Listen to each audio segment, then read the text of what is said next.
Mesdames et messieurs, je vous demande de faire un tonnerre d'applaudissements, une ovation pour mon ami Guy Lebas.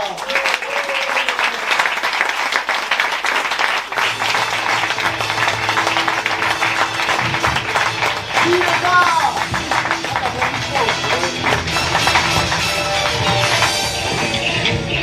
1, 2, ah oui, ça marche. Bonsoir, ça fait du bien de vous voir. Hein. Bon, alors, j'ai prévu une petite revue de presse, parce que je sais qu'il y en a qui attendent ça avec impatience. Vous vous intéressez un peu à l'actualité hein? Oui, c'est mou, hein, du genou. Hein. Ouais. Moi, je vais vous en parler de l'actualité. Ah, Didier Deschamps. Et oui, alors, Didier Deschamps, je l'avais comme voisin de palier. Et alors, un jour, pour m'amuser, mais pour rigoler, je lui ai dit, dis donc, Didier, tu sais pourquoi le drapeau français est bleu, blanc, rouge? Eh oui, qui me dit, parce qu'il est tricolore. Bon, Didier Deschamps donne la liste des Bleus pour le mondial au Qatar. Vous avez vu ça, hein? Mais il précise que les Bleus ne sont pas les hématomes des ouvriers esclaves du chantier de la Coupe du Monde. C'est mignon, hein? Alors, qu'est-ce que... Ah, politique migratoire. Ah oui, oh là là là là là là. Le Vatican, moins strict que la première nouvelle ministre d'extrême droite, Mélanie, sur l'accueil des migrants. Il suffit juste qu'ils aient moins de 12 ans. Oh, c'est dégueulasse. Alors, vous avez vu ce Californien qui a gagné 2 milliards de dollars? Est-ce que... Vous suivez pas? Un Californien a décroché 2 milliards de dollars à la loterie. Et c'est un record mondial. En effet, pour la première fois, un pauvre gagne en jouant l'équivalent de l'argent de poche d'Elon Musk pour une semaine. Qu'est-ce qui s'est passé encore cette semaine? Emmanuel Macron, notre président bien-aimé. Emmanuel Macron annonce la fin de l'opération Barkhane. L'armée française se retrouve au régime sans Sahel.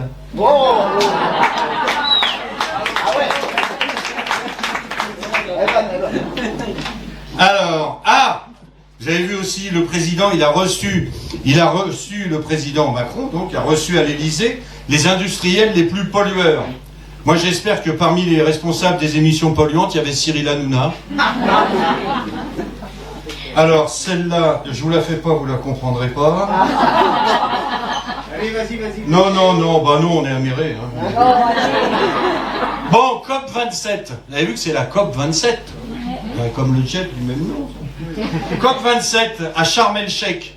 Alors, moi je dis, organiser une COP au pays des momies, des sarcophages et des tombeaux géants, finalement, je ne sais pas si c'est un bon signe pour l'avenir de la planète. Hein. Alors, COP27. Non, tiens, on passe... élection à Vous avez vu les élections aux USA? Trump. Eh oui. Trump, de nouveau bien placé pour la Maison Blanche, qui dit « Un âne qui arrive à se remettre en selle, il n'y a qu'aux États-Unis qu'on peut voir ça. » Qu'est-ce qui s'est passé? Vladimir Poutine. Et qui sait, quand même, ne le suivez pas, mais quand même. Un proche de Vladimir Poutine reconnaît une ingérence dans les élections américaines, grâce notamment à des théories complotistes des plus farfelues. Du coup, on se demande si c'est pas plutôt Rocco Siffredi qui est derrière tout ça. Plus c'est gros, plus ça passe.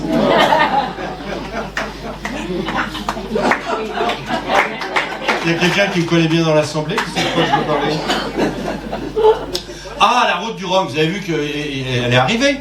Elle est arrivée, la route du Rhum. Mais la route du Rhum, elle est partie en retard. Vous avez repéré ça?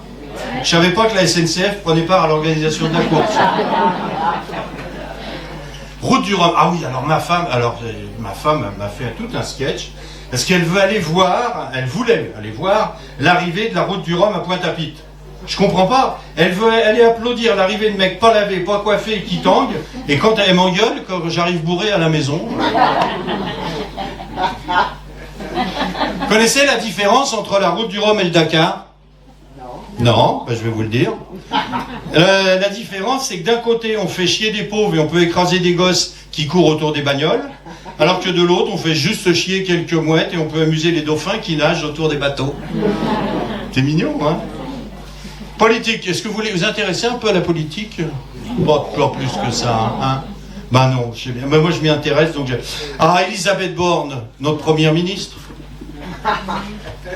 Elisabeth Borne est à son 4e 49.3 à la Chambre. Mais d'après ce qu'on dit, dans sa chambre, elle n'a jamais dépassé les 3,69.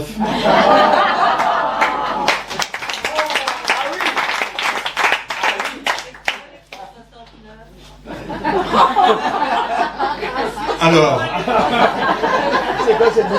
comment expliquer ça? Imagine, oh non, mais on se verra en privé. Ah, réchauffement climatique. Réchauffement climatique pourrait provoquer un débordement viral depuis l'Arctique. Pour pas être accusé d'imprévoyance, le gouvernement français envisage de distribuer des masques FFP2 aux ours polaires. C'est normal, hein? C'est mignon. Jean Castex, vous avez vu, Jean Castex, il est à la RATP, il est président de la RATP. Ah ouais, c'est normal, comme Premier ministre, chaque fois qu'il avait un métro de retard, il sortait les rames. Oh là là là là, réforme des retraites. Ah oui, tiens, c'est ça. Ah oui, réforme des retraites. Vous avez vu, il y en a qui, moi je m'en fous, mais il y en a qui vont manger chaud avec les réformes des retraites. Elisabeth Borne prête à faire des concessions pour les retraités. Alors c'est simple, il n'y a qu'à remettre plus belle la vie, ressusciter d'Éric et pas débrancher Michel Drucker. Alors celle-là, elle est dégueulasse, vous allez... Hein? Bon, bah oui, alors, vous avez vu qu'à l'Assemblée nationale, il y a un dress code. Hein? Veste obligatoire. Et ce couillon de François Hollande qui n'a pas voulu se représenter de peur d'en prendre une? De veste. Non, parce qu'il y en a qui sont... Qu'est-ce qu'il veut? Oh, société. Ah oui, alors là, vous avez eu un gros débat avec les chasseurs. Je ne sais pas s'il y a des chasseurs dans la salle. De toute façon, ils ne comprennent pas, on peut continuer quand même. Délit d'alcoolisme pour les chasseurs. Désormais, chasseur bourré sera une infraction, non plus une tradition.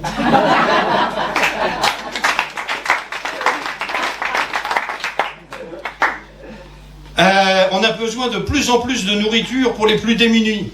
Les bobos écolos, face à un dilemme devant leurs épluchures, les mettre au compost ou les donner aux pauvres? Oh, c'est dégueulasse. Un peu de culture et médias, ça vous dit ça? Hein? Ouais. Alors, celle-là, non, vous la comprendrez pas. Si vous connaissez pas Pierre Soulages, donc vous allez dire oh. Hein, si? Bon, je vous la fais, hein.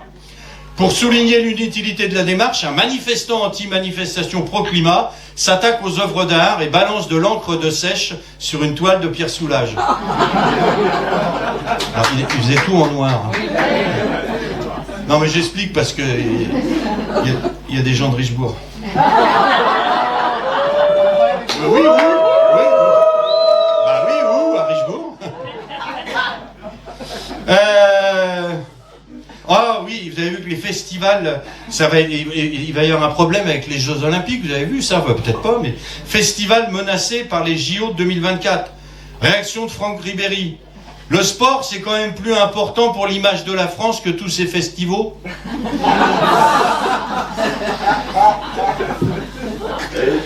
Alors, crise énergétique. T'en as un petit peu parlé au début, hein, on va continuer. Alors, avec la crise des carburants, bah oui, le mois dernier, hein, avec la crise des carburants, les Français modifient leur façon d'être pessimistes. Au lieu de voir le verre à moitié plein, ils veulent le plein à moitié pris.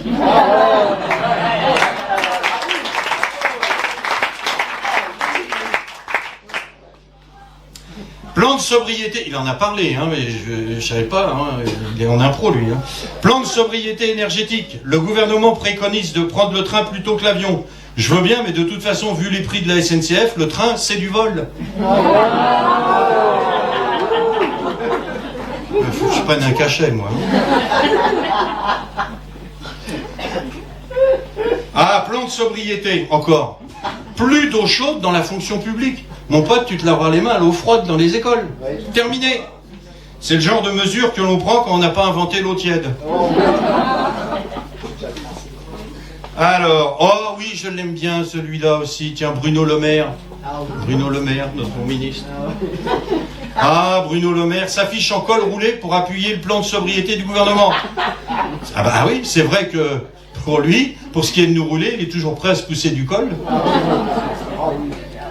Ah, celle-là, je vous la fais. Vous allez faire où obligatoirement? Vous avez vu, inégalité salariale. Les femmes travaillent gratuitement. Ah, ça, vous l'avez entendu? Les femmes travaillent gratuitement depuis le vendredi 4 novembre, 9h10. Super! Tous en pute! Je savais que ça vous plairait. Bon, allez, puis on en finit par une dernière petite. Angelina. Oh oui, bah ça va. C'est le monde entier qui dérape. Angelina Jolie accuse Brad Pitt d'avoir frappé ses enfants dans un jet privé. Quel enfoiré, ce Brad Pitt, de voyager en jet privé.